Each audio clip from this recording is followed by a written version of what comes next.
Well, suffice it to say, it was an incredible Game Awards show, with a finale I was not quite expecting. With game titles that sold so well listed for possible Game of the Year, I would have definitely assumed that Final Fantasy VII, Black Myth Wukong, or Metaphor ReFantazio would have taken it home. But in a shocking turn of events, a platformer won Game of the Year for the first time ever, at least at these Game Awards. The only one that I can think of that was ever nominated at any point before this was the last Ratchet & Clank game. I must admit, it's kind of funny that Sony, being known for its super hyper-realistic high-budget games, has been the only one to win for a game title like that. Given the amount of attention that Astro got this awards season, along with the amount of attention that Sony's games get in general, it's rather questionable whether Sony has their hands in Jeff's pocket or not. But even though I doubt that it really deserved Game of the Year over a couple of games that I mentioned,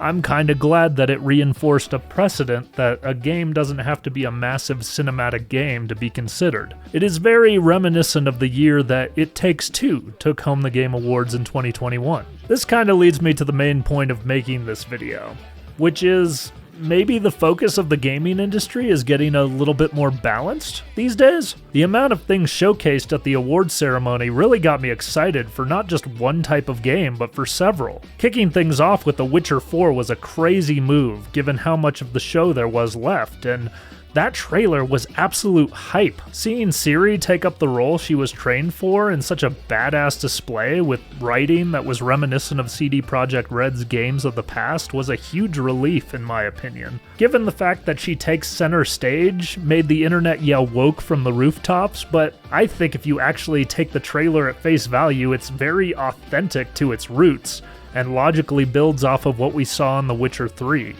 I'm sure Geralt will be a pivotal part of the story as well, guys, and who knows, maybe we'll even be switching between the two. Regardless, I would say that the tone and themes of The Witcher seem to be fairly alive and well from what was on display here, and I'm personally super excited to play it.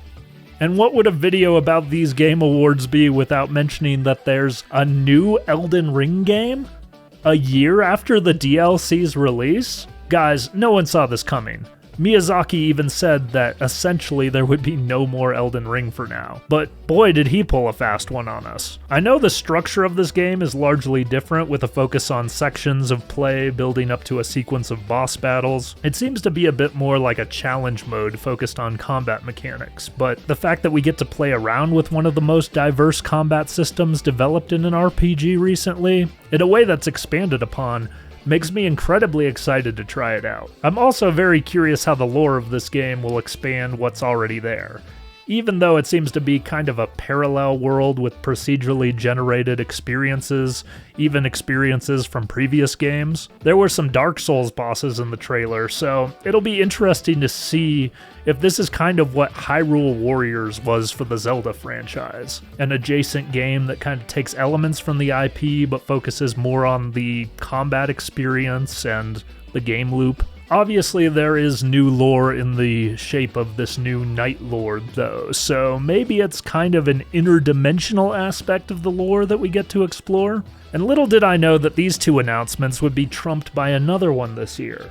But I almost had to pick my jaw up from the floor with a literal shovel after seeing genDESIGN is finally making a new game after nearly a decade. Shadow of the Colossus is one of my favorite games of all time. I even made a video about that, you should check it out. But this announcement trailer for this untitled project literally left me speechless with the possibilities for what this genius innovator in the space will come up with next. It definitely has a beautiful dystopian aesthetic to it, much like all of their older games, but it seems to be a bit more futuristic, obviously. Given how the lore of all these old games seem to tie together, though, I'm curious if this is a futuristic version of that same world. We don't know too much information about it, obviously, so there's not really much to talk about, but I have to say, this was probably the highlight of the awards for me. obviously with It Takes Two taking the world by storm a few years back. It's refreshing to see the creator of that game come out with a new passion project in the form of split fiction. The industry has been starving for good co-op games over the last decade, and it's awesome to see one that has the potential to take us to some very diverse environments and implement some very interesting mechanics as the result. The fact that the guy based the two girls in the game off of his own little girls is also incredibly adorable, and I'm very curious to see what another game from that developer will look like mechanically speaking. And of course, how can a gamer who grew up during the early PlayStation era not be excited to see Ōkami getting some love after all these years? I personally have not played the game myself, but I have some close friends that are very into it and say it's one of the best games that they've ever played, so seeing it get a sequel definitely gives that balance vibe that I was talking about earlier. The industry not just focusing on large open world titles with large budgets, but smaller projects with tighter mechanics as well. Some honorable mentions for things that I thought were cool was bringing Turok back in a new game. It's definitely a strange IP that caught a cult following back in the day, so seeing a modern interpretation of that could be interesting. And lastly, I would like to say that the first Berserker Kahzan looks badass, and I hope that whatever gameplay it has feels as tactile as that cinematic trailer was. Overall, guys, I really enjoyed watching the awards this year and feel like it really built as much hype as it could. I still need to play Astro, so I can't really weigh in too heavily on whether I think it deserved to win or not, but it did seem to take the world by storm as a platformer that stood out. Let me know in the comments down below who you think should have won any of the awards this year, or if you think the ones that did win were deserved. Feel free to like and subscribe for more looks into the gaming world as well as deeper dives into specific games themselves. I want to thank everybody for getting me over 1,000 subscribers. It feels good to be monetized on YouTube after a couple years of segmented, very hard work. So to all of you who subscribed and like my videos, thank you very much. Hope to see you all later at the Dutch Ritz party.